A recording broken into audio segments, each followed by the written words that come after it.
Une fois le microscope installé sur la table, branchez-le en veillant à ce que le câble ne vous gêne pas pendant les observations et que vous puissiez circuler librement.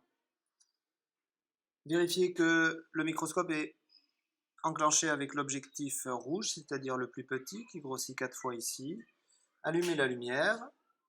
Baissez la platine à fond en utilisant la vis macrométrique, la grosse vis.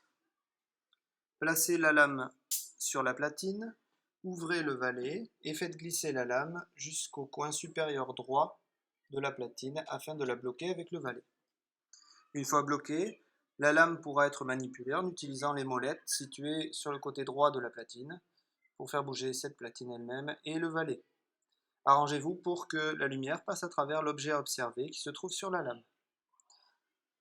Ensuite, il suffit avec la grosse vis de monter la platine jusqu'à la butée, ce qui permet d'éviter de toucher la lame avec l'objectif. Puis, faites l'observation en tournant la vis macrométrique afin de faire descendre la platine.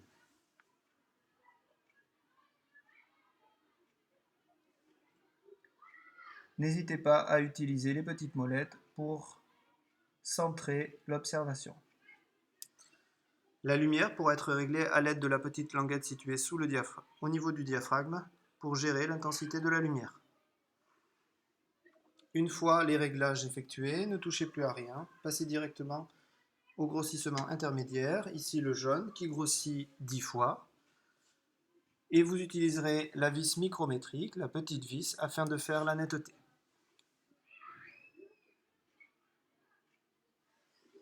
Une fois effectué, et la lumière réglée comme désiré, vous pouvez passer au grossissement suivant, c'est-à-dire ici le bleu. En se situant à moins d'1 mm de la lame, il sera donc important de tourner doucement la vis micrométrique afin de faire la mise au point et ne pas traverser la lame. Si vous tournez trop longtemps et qu'il ne se passe rien, il vaut mieux repartir à zéro, recommencer au petit grossissement afin de retrouver l'image.